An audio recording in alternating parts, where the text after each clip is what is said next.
yang pertama yang memiliki dengan kekuatan sakti sekaligus paling tua di 5 Pandawa adalah Yudhistira. Dalam bahasa Sanskerta bermakna teguh atau kokoh. Dikenal dengan sebutan Dharma Raja karena selalu berusaha menegakkan dharma sepanjang hidupnya. Sifat yang menonjol dari seorang Yudhistira adalah tidak berat sebelah, sabar, jujur, taat terhadap nasihat agama, penuh percaya diri. Kalau Gatotkaca ini adalah putra dari Bima ya, Bima Sakti, Bima Sena, terus anaknya dari Aribi. Nah ini juga tokoh antagonis dari pewayangan dan jabatannya sebagai Tantama Negara yang menumpas segala kejahatan. Welcome back to Abob TV di konten Abob Misteri. Bertemu kembali dengan saya Abob, dengan rekan saya Acil Explorer. Oke. Untuk kali ini kita akan membahas konten tentang pewayangan. Wayang merupakan seni pertunjukan yang asli Indonesia berkembang pesat terutama di Pulau Jawa dan Pulau Bali. Dalam Kamus Bahasa Indonesia atau KBBI, wayang berarti boneka tiruan orang yang terbuat dari pahatan kulit dan kayu dan sebagian dimanfaatkan untuk memerankan tokoh dalam pertunjukan drama tradisional. Pertunjukan biasanya dimainkan oleh seorang yang disebut dalang. Tahu dalang? Ya tahu. Boleh dijelaskan apa itu dalang? Dalang itu sih jadi penggerak ya bang, penggerak wayang-wayangnya. Di tiap karakter ada beda-beda gitu bang, jadi digerakin oleh dalangnya. Dalang bisa disebut juga dengan sutradara ya, yang menggerakkan pemain-pemainnya. Jadi kalau kalian yang hanya bergerak saja disebutnya wayang. Di antara banyaknya jenis wayang, kulit bisa dibilang paling terkenal populer di kalangan masyarakat Indonesia. Pada wayang kulit biasanya tokoh berbentuk pipih dengan kayu sebagai penopang dan penggeraknya serta terbuat dari kulit kerbau atau kulit kambing. Cerita wayang yang ditampilkan banyak yang diadaptasi dari mitologi agama Hindu India seperti pada cerita Ramayana, ada Mahabharata. Seiring berwaktunya jalan, beberapa pertunjukan wayang memiliki cerita yang sesuai dengan kebudayaan yang ada di Indonesia. Menariknya pada era 80 sampai 90-an banyak anak-anak hingga remaja mengidolakan tokoh-tokoh wayang. Pasalnya karakter tokoh wayang itu terkenal memiliki kesaktian yang luar biasa. Kalau yang di luar negeri seperti superhero, yang kita tahu ada Marvel, ada DC. Kalau dari Marvel kita ada Captain America, ada Iron Man, ada Spider-Man. Nah seperti itulah. Ternyata superhero di Indonesia itu ada juga. Karena superhero yang di Amerika pun atau di luar negeri kebanyakannya sama, itu fiksi. Cerita yang hanya dibuat atau dikarang. Oke, sekarang untuk penjelasan pertama saya akan menjelaskan tentang tokoh wayang Yudhistira. Tokoh wayang pertama yang memiliki dengan kekuatan sakti sekaligus paling tua di 5 Pandawa adalah Yudhistira. Dalam bahasa Sanskerta bermakna teguh atau kokoh. Dikenal dengan sebutan Dharma Raja karena selalu berusaha menegakkan dharma sepanjang hidupnya. Sifat yang menonjol dari seorang Yudhistira adalah tidak berat sebelah, sabar, jujur, taat terhadap nasihat agama, penuh percaya diri. Dalam cerita Mahabharata, Yudhistira dikenal sebagai memainkan senjata tombak, sementara di versi wayang Jawa lebih menekankan pada kesaktian batin. Boleh jelaskan sedikit tentang Yudhistira yang Acil ketahui? Ya, kalau misalkan Yudhistira sih dalam tokoh pewayangan itu adalah seseorang sebagai raja ya bang ya. Sebagai raja itu dia mempunyai sesuatu pusaka yang bisa musuh-musuhnya tumbang bang dalam sekejap. Itu kayak Lembing, Kris kayak gitu bang. Malahan kayak apa, panah pancaroba kayak gitu bang. Gitu terus diturunkan kepada saudara-saudaranya kayak gitu bang. Oke, yang kedua kita akan membahas tentang Bima. Bima merupakan seorang Pandawa yang terkenal kuat, memiliki lengan panjang tubuh yang tinggi dan wajah paling sangar dibanding 4 Pandawa lainnya. Meski dikenal dengan Werdukara, berarti gemar makan, Bima adalah seorang yang kemahiran berperang dalam perang Kurusetra. Bima memerankan komandan tentara Pandawa. Dia bertempur dengan memakai senjata gada Rujapala yang digunakan untuk membunuh Duryudana. Itu pada terakhir perang Baratayuda. Mungkin ada pengetahuan tentang Bimanya, boleh ditambahkan? Kalau Bima ini adalah sosok ya prajurit, kayak disebut kalau di Indonesia itu tentara ya. Ya. Cuman di wayang ini Bima ini mempunyai pustaka, itu gadah yang bisa membanting-banting apa pada musuhnya sehingga kalah ya. Oke, yang ketiga kita membahas tentang Arjuna. Pandawa selanjutnya adalah Arjuna. Dalam dunia perwayangan, Arjuna digambarkan sebagai seorang ksatria yang gemar berkelana, seperti Sasuke. Iya, kayak gitu. Ternyata Arjuna itu hampir mirip dengan Sasuke yang berkelana kemana-mana dengan punya wajah yang tampan. Bertapa dan berguru, selain menjadi murid Resi Drona di Padepokan Sukalima, ia juga menjadi murid Resi Padmanabha dari Pertapaan Kuntarayana.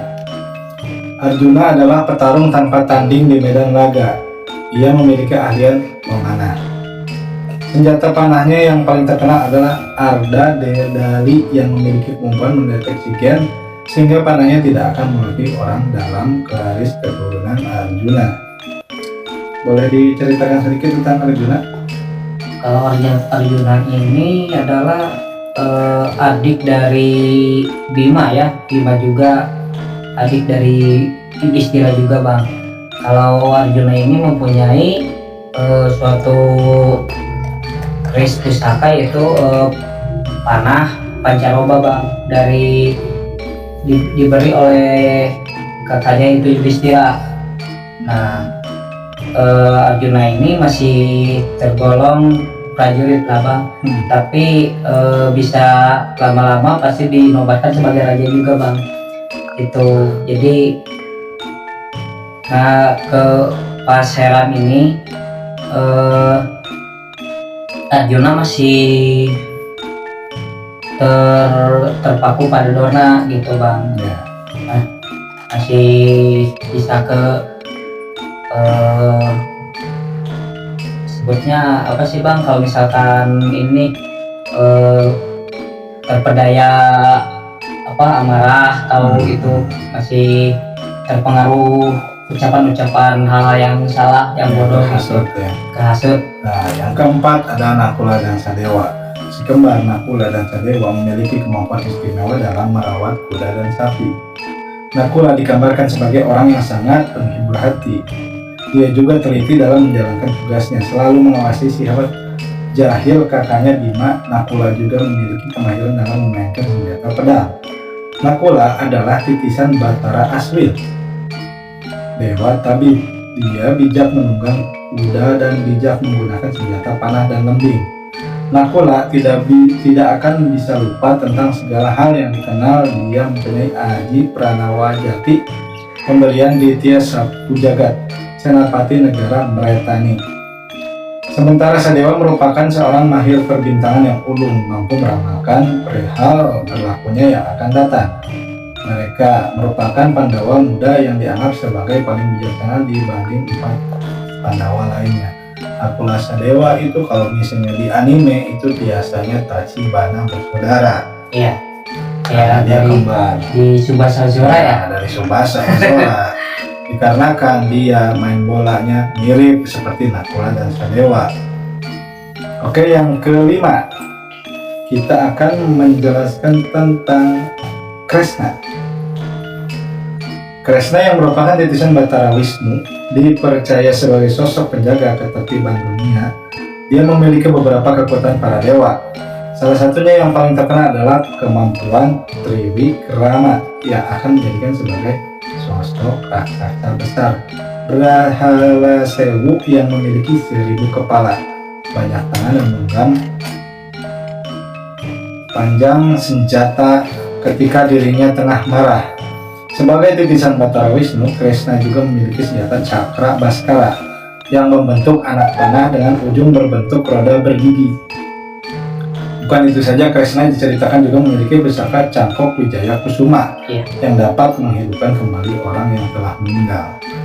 Kita tahu bahwa Kresna itu berwarna biru. Yang terakhir ada Gatot Kaca.